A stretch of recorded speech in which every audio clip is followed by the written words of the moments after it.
I fully accept. I say, let's do it tomorrow. Let's do it tomorrow. And my only ground rule is no assassinations. Okay? No assassinations, no funny business. You can't pretend you're going to do it and then Candace died in a mysterious accident, okay? Candace died in a mysterious accident, okay? Candace died in a mysterious accident, okay? I want to say, just to reiterate, that I have always maintained that whatever is going on at Turning Point USA, I have not felt that Blake Neff is one of the bad guys, okay? I just have never gotten that particular vibe from him. I believe that when he speaks, he believes that he is telling the truth. And maybe that's why they want him in front of the camera. He's been the only person that has been responding in a way that feels even remotely authentic when he defends the actions of Mikey McCoy on that day. I sense that he believes that he is telling the truth. Anyways, let's listen to what Blake Neff had to say in its entirety. It's not going to feel organic. Obviously, he's reading from a piece of paper. This has probably been reviewed 12 times by many different lawyers because that's how it works at big organizations and companies. But I don't fault him that. We'll pause at certain moments because I do want to be able to respond throughout it. It's a bit long, but I want to give them my platform as I always have made that offer to. So here is Blake Neff. Ever since Charlie's murder, Candace Owens has leveled a flood of allegations against people at Turning Point USA, people at Turning Point Action, and people who work for this show. She's made them against some of Charlie's closest friends and against some of his most dedicated employees. Yes. She has suggested that Michael McCoy, Charlie's chief of staff, knew Charlie would be murdered, was happy that he died, and stayed silent because he was told he would be the next Charlie. She has suggested Michael is not his real name. It is. I have seen his birth certificate myself. She has called it suspicious that Mikey's wife, who works at Turning Point, helped plan the campus tour event where Charlie was murdered, which she didn't, by the way. She doesn't work on campus events. Okay, so first and foremost, I actually never said that she helped plan the event. I said it was suspicious that Mikey McCoy's wife, that we never found out who did plan the event, that was one of the answers that we wanted to know. And I said that she works in events, still was not clear on what happened. Regarding Mikey McCoy, I think the entire world believes that his actions are suspicious because we have eyes, and you don't get to wiggle out of that by pretending that us playing the words of his own father, Rob McCoy, who I think is highly suspicious in all of this. He has a suspicious background. We played his own words as he tried to sanitize someone who spent time in prison for being a sexual deviant, right? For trying to take photos of young girls. I don't think he's a good guy, and you're not going to make us forget those things because you are trying to pretend that Mikey's actions were totally normal that day. They weren't. That's why I didn't make the public feel that way, okay? I may have voiced how they felt, which everyone else is refusing to do, but I do believe that Mikey McCoy should have to answer for who he had on the phone right when the shot went off. So yeah, his father, his own father, is the one that spoke about Charlie's notebooks and spoke about how Mikey McCoy was talented, and it was Mikey McCoy who then jumped on Liberty University's stage for an event that was scheduled for Charlie Kirk. So there you go. That's our perspective, and I'm going to stand by it. Let's keep it rolling. Candace has suggested the Utah Valley University event was unusual, and its details suggested a, quote, inside job. It was unusual. That's a fact. And you can quote me on that because I worked for Turning Point USA, and I went on every tour since 2019. And typically those events are decided at least the semester before. This came together very quickly. It is unusual. And I don't know why you think that you are going to be able to disprove that notion when I have the emails to support that claim. Let's keep it rolling. She has claimed that foreign aircraft have followed Erica Kirk around the country and that Turning Point has lied about this happening. Definitely never said Turning Point lied because you never responded. So that doesn't actually make any sense. And this is why it's not good to have lawyers write things out, because sometimes they're not so detail oriented. What we did was we showed at first that when I plotted these strange Egyptian jets, that they were following Charlie. And that was a concern because I wondered if they were tracking Charlie. We then obviously realized that they were tracking TPUSA faith events, and that many more times they were following and perhaps tracking Erica. You should be concerned about that. we find it odd that rather than being concerned or trying to get answers to why a foreign military jet would be on the ground during a time when Charlie Kirk was assassinated, you're upset with us for asking questions about these jets. She has accused us of lying about Charlie wanting Erica to take over for him if he died. Never happened. That is not a quotation. That is just them saying that. She has suggested Charlie's security team intentionally denied him first aid after the shooting to ensure that he died. When you say suggested, it means that they are interpreting my words. What I said is another fact.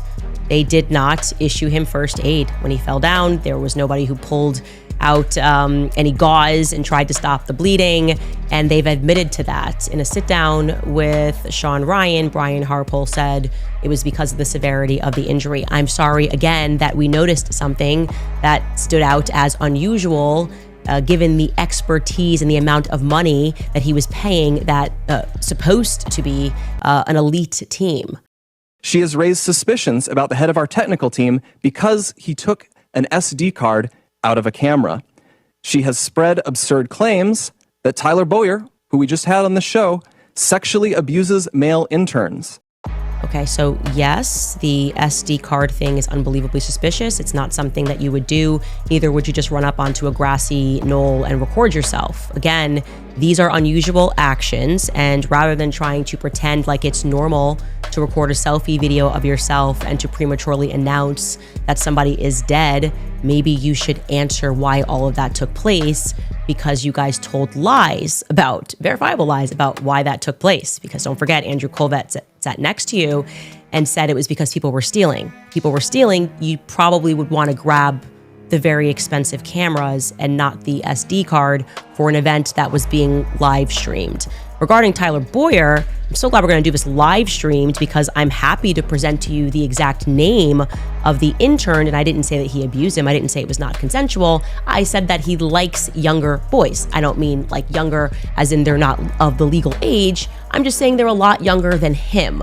And yeah, I can give you the exact name of the intern that he hooked up with.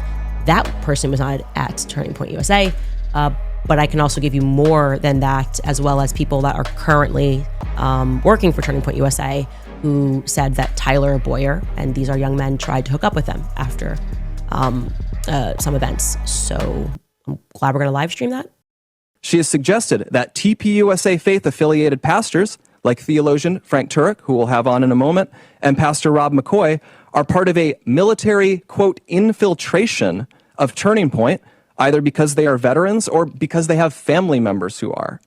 Yeah, so I do believe the Calvary Chapel, their history with Chuck Smith, the evidence that it was a militant CIA effort to infiltrate the Christian faith and to tie the Christian faith to the political ideology of Zionism. I think there's a lot of evidence for that, and I'm happy to discuss that in a broader debate.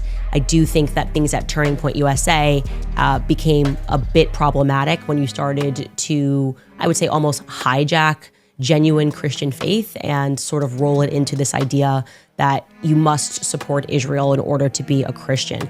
That's kind of floating into more opinion, but I think well backed by the facts of the founding of the Calvary Chapel Church during the decade of the 60s, where the CIA was really just spiking the ball on Christians in general. Even if not everyone has been named specifically, though, Candace has effectively tarred everyone here with complicity in Charlie's death by repeatedly saying he was, quote, betrayed by, quote, everyone. Sorry, that was a dream that I had, and it is also a realization that it has been months.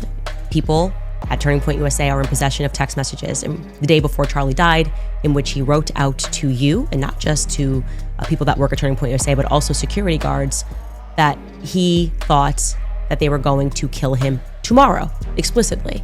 I find it highly unusual that you wouldn't share that information at all, or that you would sit by and be quiet, or at some points attack people that are trying to explore who they is, because I don't think anybody believes that Charlie thought that a trans furry kid who had never been on UVU's campus was going to kill him tomorrow. And your silence during moments when people are lying, like Josh Hammer, when he said, hey, this never happened, Charlie never blinked on Israel, makes you all look very, very suspicious. Lies are only necessary, okay, when you are covering something. And if you are covering the truth, you are betraying Charlie. So I stand by that. For months, we have received hundreds, thousands, I suspect, emails and calls asking us to respond. Yeah. People have wanted us to invite Candace on the show. But for a long time, our approach was to say nothing. We did that for several reasons. First, we thought that her prevarications were so absurd that nobody would believe them. We shouldn't have to answer questions about secret tunnels or Egyptian Air Force planes. That sort of thing is just, it's beneath contempt to respond to. The second reason we've said so little, though, is because there's a good rule of thumb, which Charlie followed. Do not feed the trolls. Focus on the mission. Reviving America, uplifting young people, making heaven crowded. Don't give air to people who want to tear you down and sow discord. Lastly, we didn't respond because Charlie always viewed Candace as a friend, and we were holding out hope that she would return that friendship and stop what she was doing. Okay, so the first thing he says there is, we didn't respond because it's beneath us. Like, that's just not the right attitude. I mean, that is an elitist attitude. It is beneath us to respond to the very people who showed up in scores because they were so moved by Charlie's assassination that they all poured into the Staples Center, right? And poured their tears out and made videos and donated. It is beneath us to not to then respond to questions that you have that are meaningful, because we just think it's so stupid that you would suggest that the feds are involved in an assassination. That's never happened in American history. What? So that's a ridiculous thing. The second thing he says there is, Charlie always said, don't feed the trolls. Well, that flies into the face of what he says thereafter, where he says Candace and Charlie were friends. So I'm not a troll, okay? I'm not a troll. I'm not trolling. I'm not someone who's hated Turning Point and wanted Turning Point to fail. I'm actually the exact opposite of that. And that's why the people believe in me and they trust me, because they feel that I'm the only one that's acting right in the situation. Who wouldn't want to have every stone unturned if they cared about somebody? Who wouldn't want to have every question answered? Who wouldn't be immediately suspicious to see Egyptian military jets? Who wouldn't go, why the hell were these jets around Turning Point way before, years before Charlie's assassination? Who is on these jets? Instead, you're mentioning the Egyptian planes for the fourth time. So I would like to recommit everybody that is watching this to figuring out what the hell is going on with these Egyptian planes, because they're nervous about them, okay? They're mentioned so many times. They're just trying to give the vibe that this is so crazy. No, they are fearful. The Egyptian planes hold the key, and that is obvious even in Blake Neff's statement. But yeah, I am not a troll, okay? And people followed what felt to them as authenticity. And it was not you. They were not getting that from Charlie's closest friends. Why is that? They weren't getting that from Charlie's most loved pastors. Why is that? Don't blame me for the bad energy that you exuded, okay? Don't blame me for the fact that you didn't pass the gut check with the public. That's why you're doing this, okay? That is why you are doing this, because your strategy failed. In fact, this is your old school Turning Point before they put on the faith pants. This is your old school Turning Point lesson in what the free markets are. The free markets saw what you were offering, right? And they saw what I was offering. You were offering, we should accept this and move on. And I was saying, we need to investigate this. And the free markets said no to Turning Point USA. But a week from now, it's going to be 3 months since Charlie's murder. Candace has not changed her behavior. She has continued to spread falsehoods about Charlie's friends, and she continues to concoct new ones about new people.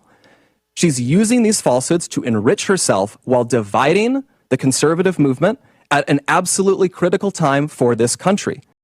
I have to applaud that audacity. I have to applaud it. You do. You have to applaud it. These, excuse me here, but like, I'm trying not to swear. These men Okay, this company, these amazing lads over here have the audacity to accuse me of enriching myself when they were out there selling t-shirts, okay, of what Charlie died in to enrich themselves. Were they giving those t-shirts away for free at the Staples Centers? No, they were selling kit of what Charlie died in to the tune of $80 million plus that they made in the first 3 weeks, okay? They made their entire budget for the year in the first couple of weeks following Charlie's assassination. And they are attacking me with zero proof that I've made a single dollar off of Charlie's assassination. I did not sell a cup. I did not sell a mug, okay? All I did was do what I already do for a living, okay? I podcast and I investigate things. I investigate things that I feel passionate about. Sometimes it's Kamala's genealogy, when she's saying she wants to be the president and things aren't making sense, and I sense that she is lying. Sometimes it's Blake Lively and Ryan Reynolds when they tried to destroy a man's life who's not even on my quote unquote political team. Sometimes it's Brigitte and why we are colluding with nations to cover the obvious fact that Brigitte was born a male. And this time it's personal and it's you. Do you want to know what all of these investigations have in common? Liars who lie and think that the public is too stupid to see through their lies. That is how we got into this, okay? I did not sell anything. You did that. You guys did that. You guys continued to do that. You guys wanted to just move on and to grift off of Charlie's legacy. I dedicated myself to figuring out who murdered him. And far too often, we here have heard from ordinary people who loved Charlie and who Charlie loved so much in return. These people have expressed the worry that we are staying silent out of cowardice or as some sort of tacit admission that some of the attacks are true. Neither is the case. Our silence has never been, and it will never be, equal to complacency or approval. Still, we decided Charlie would not allow this to go on. Charlie was not a coward. Charlie was a fighter. Charlie would not allow someone to spread lies about the people closest to him with impunity. And he would feel ashamed if other people were stepping up to defend his friends while he never did so himself. Candace has mentioned several times that the ball is in our court. So here's what is going to happen. In the near future, there will be a live stream here in Phoenix where we address in a clear and comprehensive way the claims and accusations, the false accusations that have been made against Charlie's family, friends, and the people here at Turning Point. We plan to walk through everything carefully and thoroughly. If Candace is available, we would sincerely welcome her participation in that live stream at our studio here in Phoenix. At this point, we believe the ball is back in her court. Our motivation for doing this is not out of any obligation to Candace. It is about honoring Charlie. We feel a deep responsibility to protect his legacy, his work, and the truth. I feel that. I owe Charlie everything in my life. I feel it immensely. And that is why we feel compelled to speak clearly and openly now. We'll have more on this in the near future. Yay! Finally, you didn't have to get through all that shade that you were throwing me to get to the point that you were willing to answer questions, okay? Because that's what Charlie did for a living. How could you guys think that you were just going to continue on and pretend like people asking meaningful questions was somehow an attack? That's what he did for a living. He stood up on college campuses and he debated people. And he sat there principally and debated people because he felt that he had the moral high ground, okay? And that if those people disagreed with him, he could bring them over to his side. You guys have been actually acting and embodying the opposite of Charlie Kirk's spirit. Okay. And you did it even in this. It was like one big character assassination. And it wasn't to me. That's what you guys don't understand. You're not attacking me. You are attacking millions of people around the world who watched a man, an innocent man, be publicly executed and then watched what felt very much like the state collude to feed us absolute horseshit about what took place on that day. Okay. .30-06 bullets do not get stopped by human necks because they eat healthy. They don't.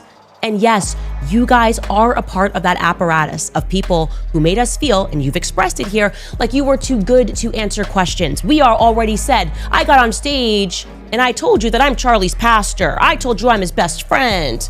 I told you. You guys have even allowed people to inject themselves into his legacy that Charlie didn't even like. And we're supposed to believe you're doing this because you're his friend? Because you're committed to truth? You sat there and allowed the very people who pressured Charlie towards the end of his life to try to claim his whole legacy? And you're pretending we are the ones that are immoral? You're upset because you got caught lying. You're upset because you got caught with your pants down, but you cannot blame me for that, okay? These were your own errors. These were your own lies. And I was not going for a single second to let up on the pressure. In fact, I have been so strategic that I have been holding on to certain information, hoping that you would acquiesce to have a public conversation, because I want to look you in the eye and I want to challenge you to lie to me, because I care deeply about what happened to Charlie on that day. I don't think we're getting the truth. And I do believe that because you are not forthcoming about the information that you have, about Charlie texting you guys and saying that he thought he was going to be assassinated that very next day. Okay, the day that he died, Charlie knew, said he thinks he was going to be killed tomorrow, and you guys are sitting on that information. So I'm the right person. Yeah, I'm the right person to sit across from you and to ask you questions, right? Some things that you told me on that day, they're not adding up. I think the entire world would like to see this discussion. I think you can do it in Charlie's honor. I'll sit there, you pick a place and time. We could have done this today, by the way. You didn't have to read all that, okay? We all have tech. We could have done a live stream. We could schedule a live stream. We can raise money for Turning Point USA if you promise to answer every question that I have, okay? And it's not hard. It's not difficult if you are telling the truth to answer questions. When you are emoting so much and you're upset at the inquiry and you're playing this game like you're David Hogg and, well, I survived Parkland, so how dare you question my authority on anything? Not a good long-term strategy. It's not going to be effective long-term. And I think you're learning that lesson because 3 months on, with the entire mainstream media on your side and attacking me, which you guys didn't even stand up for me when you knew they were lying about me, you stayed mum. That in and of itself, you should be ashamed of.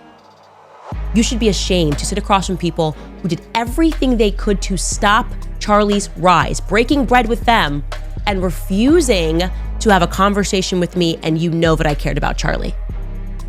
Have you no shame? We're gonna find out. You can pick the place, you can pick the time. I say we do it tomorrow. We don't need to plan for this. We don't need lawyers in between us, lawyer statements. It's not how I roll, okay?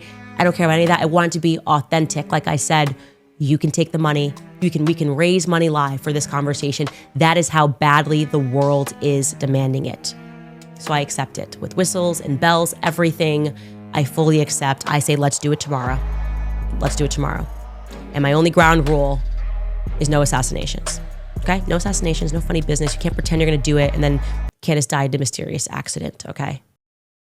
What's your thoughts? Please be respectful with your comments. Also, please click the like, click the notification bell, and subscribe to this channel. Listen, Genesis chapter 11 verse 10 explains the genealogy of Shem. Shem was a black man in Africa. If you repeat this back, Genesis 14 verse 13, Abraham steps on the scene. Being a descendant of Shem, which is a fact, means Abraham too was black. Abraham, born in the city of a black man, called Nimrod, grandson of Ham. Ham had 4 sons. One was named Canaan. Here, let me do some explaining. Abraham, Isaac was Jacob had 12 sons, for real, and these were the children of Israel. According to Genesis chapter 10, these were the children of Israel. According to Genesis chapter 10, these were the children of Israel. According to Genesis chapter 10.